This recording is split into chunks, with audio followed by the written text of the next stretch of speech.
Nick Hue. And I'm Sara Falco, and this is Huewav, where we spark conversation with creators to discuss who they are, what they do, and why they do it. Today, we're here with Louis D'Amato, photographer and designer based in New York City. How are you guys doing? I'm in a weird spot right now. I'm kind of busy, but also kind of being a slacker at the same time. Do you feel like the pandemic has caused you to be more that way? Maybe. I think it's just I'm in a weird spot, having graduated and not really knowing what the next steps are at the moment. I just feel I don't know, I've just been feeling really unmotivated, to be honest. What about you, Sara? Do you find that the same way? Yeah, I've definitely been in this weird, I don't know if anybody else has this, but it's I work full time and I also freelance with my photography, and it's you're constantly busy even when you have downtime, it feels like. No, I completely understand. Even, I don't know, there's just this sense of tiredness at times, even when you're not necessarily doing too much. So do you find during this time, do you find that you guys are becoming more organized or more better with your time management? This is going to sound probably backwards, but I feel being currently unemployed actually is what's causing me to feel slacking. You know, when I'm working full time, I'm the type of person where I need to be on that schedule. To not have that right now, to have my days that every day is just not regimented, I feel lost. But this podcast, definitely starting this, was, I think, a step in the right direction for where I want to be. Yeah, same here. I think this podcast is great for not only you guys, but also just for everybody. Giving us a platform, obviously me as an artist, Sara as an artist, Nick as an artist, but we're also all young, so this is during this time we should have our trials and tribulations. It shouldn't be a smooth road right now. And I think too, just another way to describe it, I guess, in addition to, you said lost, but also almost just disconnected. I've taken such a long break from personal work and passion projects. I kind of feel part of our goal for the show was to, in a way, give back to to network and to introduce people of all different creative backgrounds to a new audience. When I decided that I wanted to do a podcast, I was I'm nobody. No one wants to listen to me talk. Who's gonna care enough, to sit down for a half hour, 40 minutes and listen to some rando talk? But to bring a guest in every episode that does something creative, that there's bound to be someone listening that's in that same field, or they want to get into that field, or something to that effect, I think is that's why we want to do it. I can definitely speak to also feeling disconnected during this time, and I think that's something that a lot of people are struggling with right now. So being able to hopefully build a platform where people can browse and hear something that either inspires them or they have the same experience and they're oh cool, okay, I'm actually not as disconnected as I thought. I feel that's a really good goal. No, it's a great goal, and I think something to tell people out there is right now, everybody who you thought was inaccessible is accessible right now. It's so easy now to network and connect with people who you might have never thought you would be able to get in contact with, just because so many people are on their phone. I've reached out to so many photographers, so many graphic designers, so many just artists in general. I'm constantly on FaceTime. I'm constantly just talking to people because, of course, we obviously can't do as much in-person things, but I still like to network, still like to just ask questions, and still just try to get as much information out of people and stay connected as much as possible. Yeah, you've been killing it for the last year. Your content transformed. I noticed more recently you're incorporating more design elements into your photography, and it's a really something new. Yeah, I have been. Obviously before COVID, I was working part-time at a brewery in Queens, and I was doing my photography during the time that I didn't have to go to work and stuff like that. It was just, there was times when opportunities would present themselves and I couldn't take them because I knew I had a part-time job. So honestly, once COVID hit, I used that time very wisely. I was this is the time where I'm going to research photography or graphic design, any art. I was going to read about it. I was going to ask questions. And I have to say, my Instagram got to where it is through advice that I received from a photographer that I had spoken to during quarantine. And he was you're a graphic designer, you have photography, just combine the two. And I guess the flaw that I had before 2020 and before COVID was I was trying to do these two things separately rather than in like pretty much combining them, and that's pretty much what sparked the way like my Instagram looks now, or more, or my mindset when it comes to taking photos or posting on Instagram. I think the combination of the two fields is working out really well. Yeah, when I look at your feed, the first thing I think of obviously is like a magazine spread, both in like the kind of work it is and also the way you lay it out. Thank you. Yeah, it's nice to see that. It's funny you mentioned the magazine thing because you actually did a magazine, didn't you? Yes, I did do a magazine. It was one of my quarantine projects. It's funny, I had many projects that I had wanted to do during quarantine, even though we're technically still in quarantine. It was to learn a language. I kind of started that late. I'm now learning Spanish. And then it was doing the magazine. The magazine was a key thing. And it's funny, I actually did somewhat do a podcast during quarantine. I used to call it Quarantine. Oh, I remember that. Yeah. We're all just going to try to forget that. So I had done that, but the magazine was something that I wanted to make it actually happen.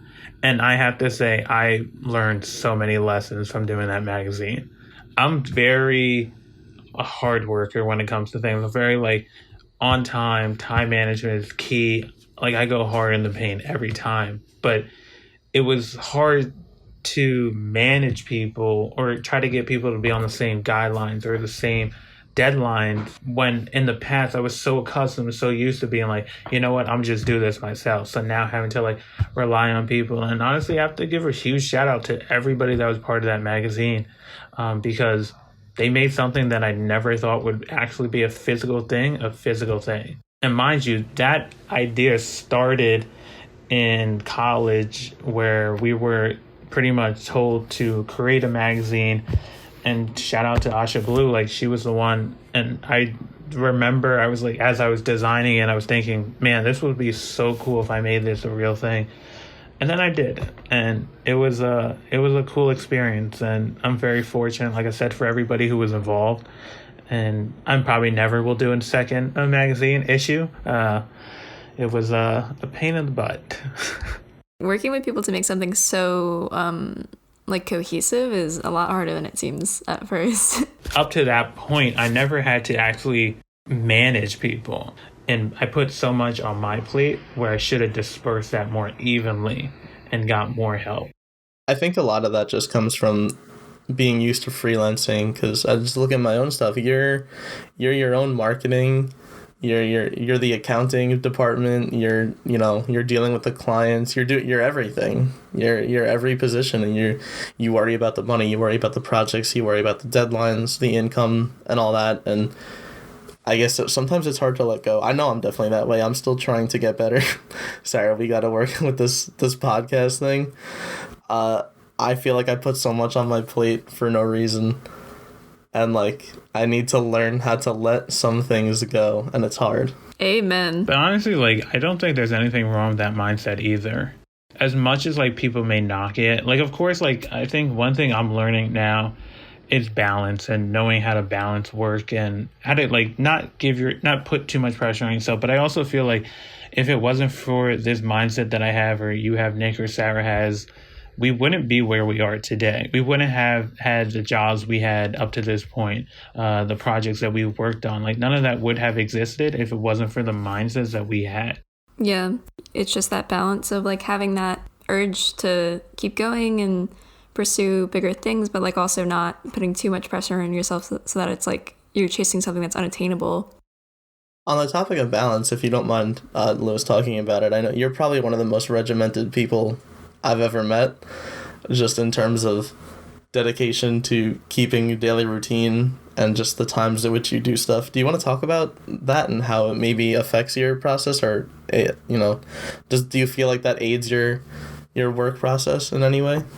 I feel like it definitely aids my work process, but I also want people to know that what I do works for me and not necessarily will work for them. So it's like, you just got to find what works for you. So for me, I wake up at 4 o'clock in the mornings. I work out, then pretty much I take a shower, and I'm won't have my first meal until 10 o'clock. But during that time, like I'm probably, well, right now I'm learning Spanish.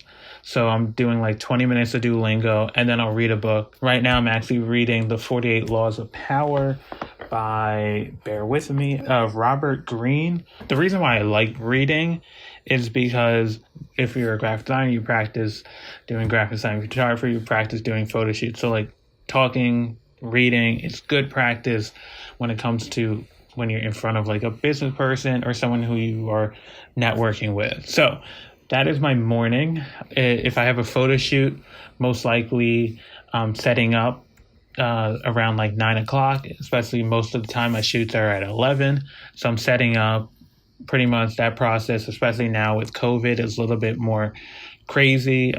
Having to disinfect everything, clean the house, clean the studio, and then set up the studio equipment, make sure everything's right, have the mask out, have the temperature check out, have the hand sanitizer out. Then most of the time shoots will last 2 to 3 hours, maybe sometimes longer depending on what type of shoot it is. Then once the shoot's done, pretty much then disinfect the studio, take everything down. Then that night of, I like to send the client the selects of the photos, so they'll get the unedited version of the photos. Of course, I'll go through it just to take out any photos that don't look pleasant, or honestly like anything, like maybe they're blinking, maybe it's not focused right. And then they'll get that night of, they'll make their selects, and probably within the week they'll get their photos back, the edited versions. And so that's usually the daytime. Then when it comes to nighttime, pretty much what I'll do is, as Nick knows, I'm very strict. So Monday through Friday, I consider it my work days. So that means like I won't play video games. But what I will do is probably every time around 9 o'clock, I'll do a 10-minute meditation just to reset my body and my mind and just like slow down my brain pretty much, because from the moment I wake up until that 9 o'clock time, I'm like running. My brain is firing at all cylinders. So that 10-minute meditation is very essential for me. And that's pretty much it. And then 10 o'clock, I'm in bed. So I'll probably put on some YouTube, and then I'll be out like a light before 11. Sheesh. Well, you lost me at waking up at 4 a.m. But you're on that CEO schedule. It's impressive, to be honest. It really is. As someone who does not wake up, I'm a morning person, but I do not wake up that early. Usually go to bed around 2 or 3 a.m.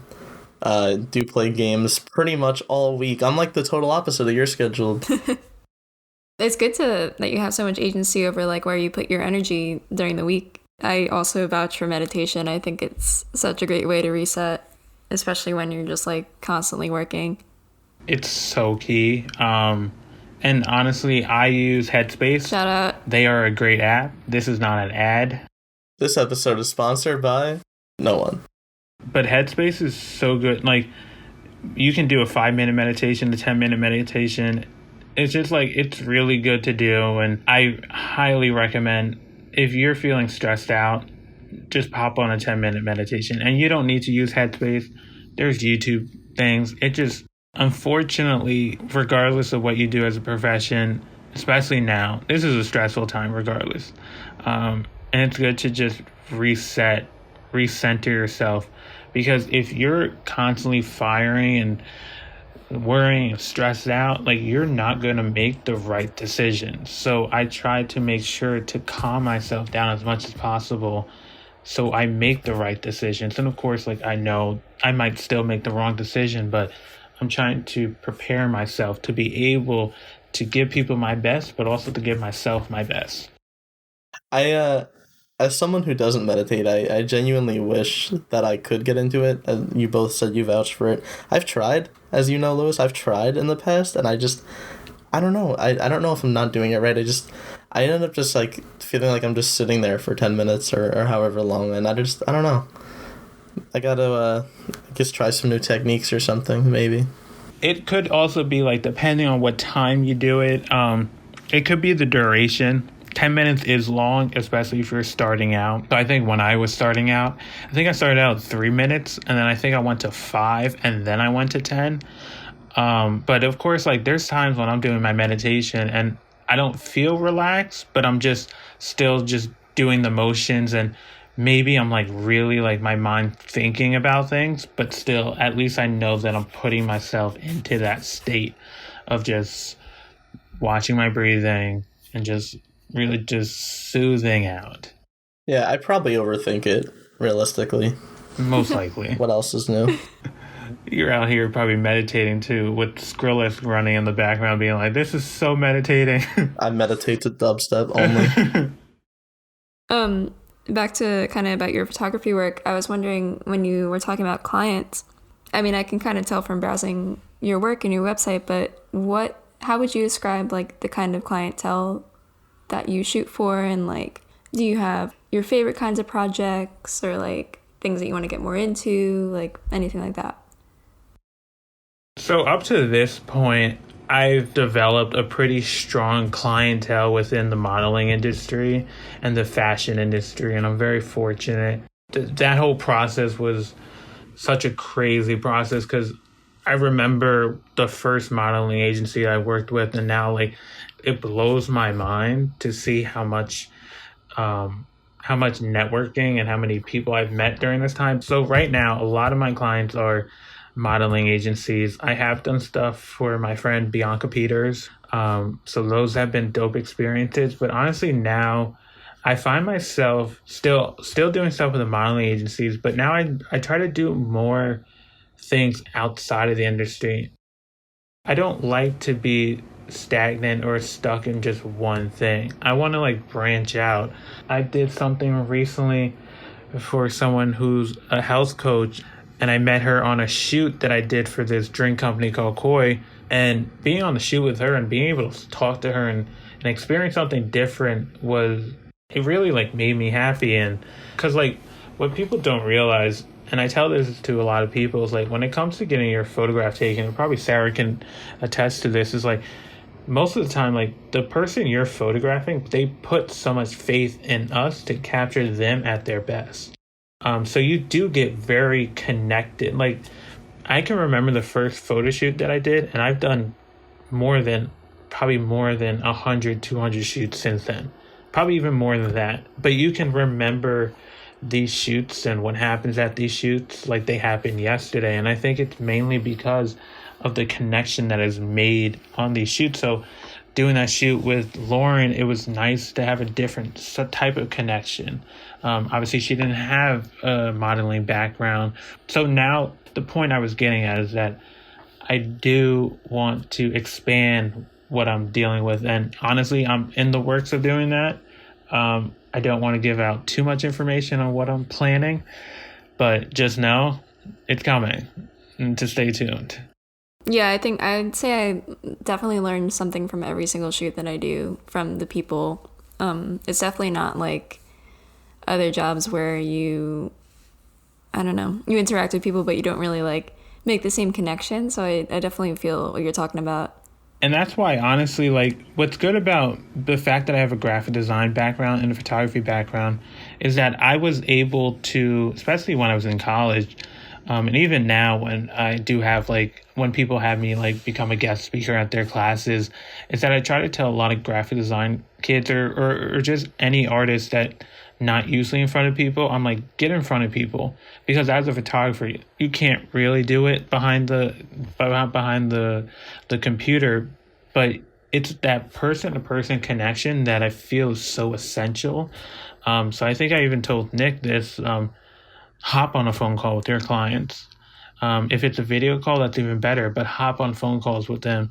Try to put a voice behind your art. There's some people that can be very famous with no voice behind them, but also, unfortunately, not everybody has that talent like that. So what I always do suggest is try to be out there more.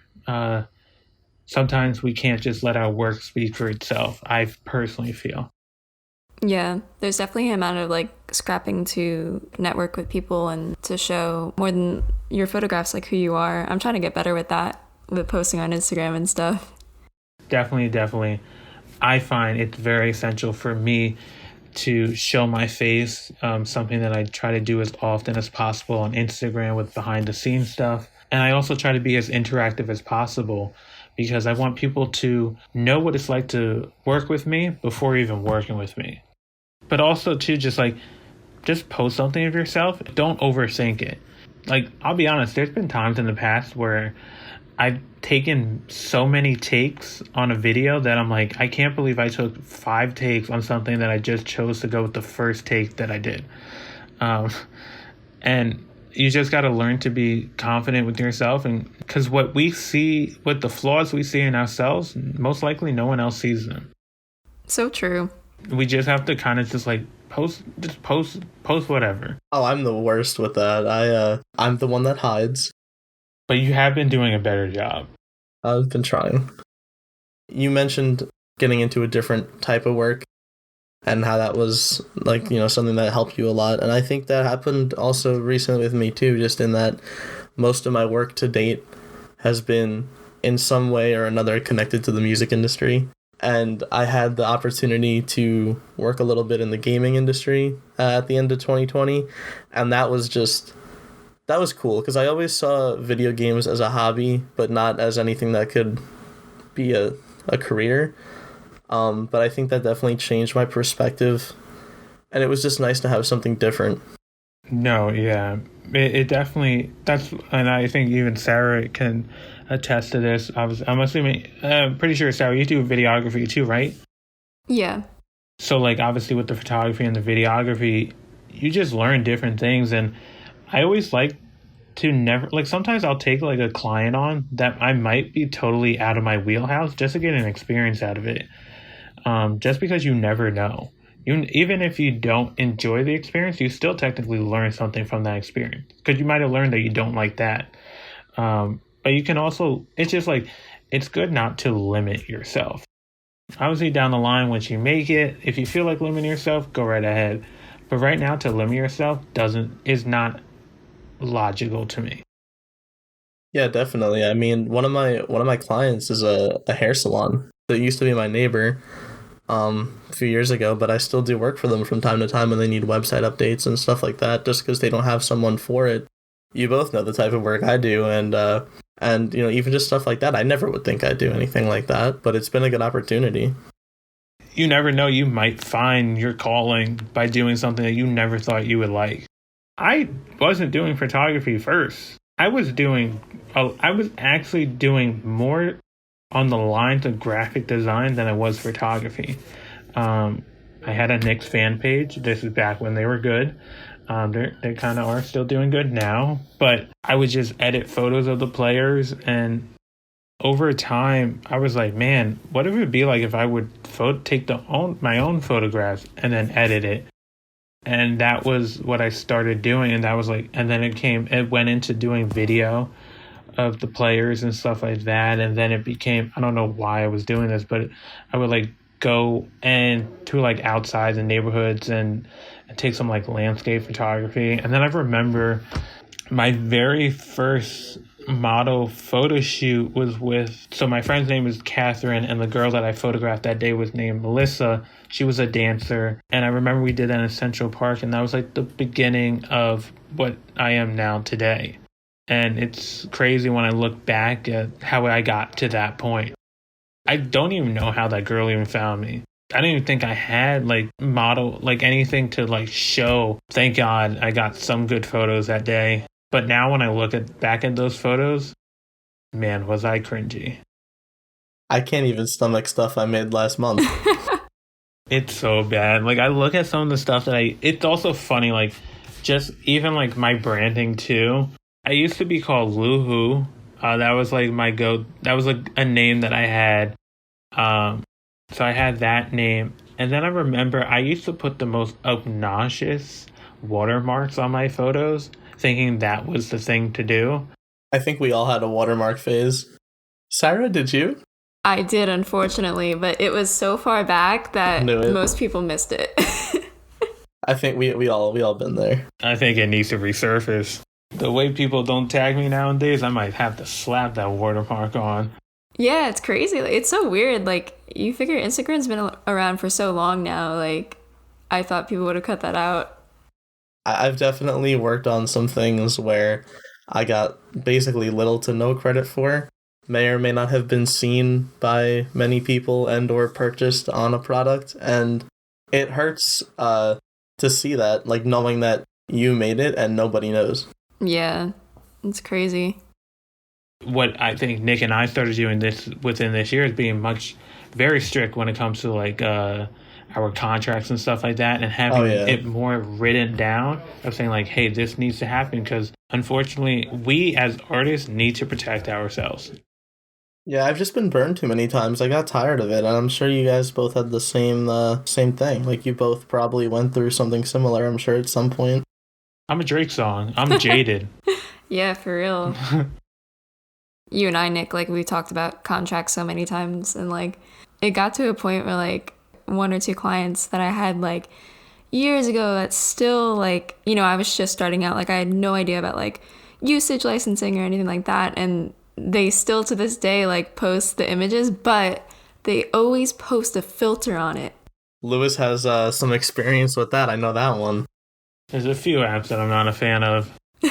Facetune. Oh my god. Yeah, that's another thing that hurts. You know, it's funny that you mentioned that, because I remember, I don't know why this stayed in memory, but I feel like there was something back like early Instagram days that was like how to get maximum engagement on Instagram. And I feel like I specifically remember one of the tips being that people were more likely to engage or like or comment a warmer photo than a cooler one. And I wonder if some people just really took that to heart. Ooh. And they're just like, warmth filter all the way up. Hue saturation all the way up. Maybe that just stuck around. But I like specifically remember like reading something like that years ago. That's totally fair. I could see that. Me personally, I like to put a cold filter on everything. I don't like that, but yeah, Nick tries to make it as black as possible. It's like, oh, cold there's heart. Not. This isn't cringy. This isn't dark and grungy. Let's make it. Expose me. He'll be smiling. He'll put a warp on his photos, just put a frown on it. I had someone tell me once in a college that the picture of myself on the about page looked like a funeral photo, and I was just like jokingly. You know, and I was just like, yeah, thanks. I hate that they said that, because now I can't unsee it. But we are keeping it. Nick and I joke all the time, like we're pretty similar in the fact that we always wear all black, and like we always joke that it's like the standard art design fit. Yeah, like if you're in this field, you just, dude, I could open my closet or like any drawer in my dresser, there's no colors. Yeah, none. Same. Zero. And I'm fine with that. I'm the complete opposite. And that's awesome. I never wear black. Just a few months ago, I literally hit up Sara for recommendations on like, what do you think is the best place to buy plain black t-shirts? And she's like, oh, I got you. I have like 5 websites. Keep that on deck. Yeah, man. That was a funny thing. Like, even being in like art school, like I never felt like I was an artist, because I was so out of the ordinary. I was the weird one, because like Nick said, like I just had a different discipline compared to everybody. But for my year, we had to do an in-person presentation. And when I look back at that day, I was so mentally and physically drawn that like I couldn't even enjoy my presentation. And I think what came down, first of all, I think what the reason why was probably really poor time management, but also too, like the things that I was putting in my body were so bad for me that I didn't have the energy that I have now. And like, I remember, my mom took a photo of me next to my board, and I'm like, oh no, I look dead next to my board. And like, pretty much that was like the whole vibe that whole day, because everybody was just so beat and exhausted that no one looked like they were alive. It was the funniest thing. But it was pretty much, that thought got sparked from about my bagel obsession in college and constantly having bagels every morning. Well, when there's a really good egg sandwich cart directly in front of the campus doors, yeah, it's pretty tempting.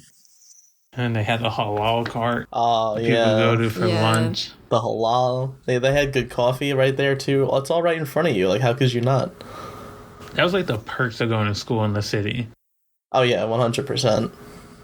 If there's anybody in New York City or near any major city, definitely go to school within the city. I was going to say there's nothing that compares to going to school in a city. Yeah, I was just gonna literally say the same exact thing. Like, it does not compare to any different college experience. Like, it's school in the city, I feel like, was just a different beast. Yeah, I mean, as someone who took pretty much half and half between the city and suburbs, I'm glad that I did it that way because I got warmed up locally in the beginning, like the first year, and then actually the way that we had met Lewis, you were taking a class on the Long Island campus, and then he was the one who suggested that we take city classes, and that's really the only reason why I did. And I ended up branching away from that campus, and I took an entire year and a half in Manhattan, and I do not regret a minute of it. It was expensive with the trains. It sucked up a lot of my time. Some of the days were painfully long because I had a morning class and then a 6-hour break and then a night class and then an hour plus train ride each way. But that like year and a half was such a good experience between the professors that I met, the different students that I wouldn't have even known unless I went there, and just all the places we got to go like during the day on break or whatever else, and it was just a great experience all around. I see so many people that are missing out on opportunities because they're so shy.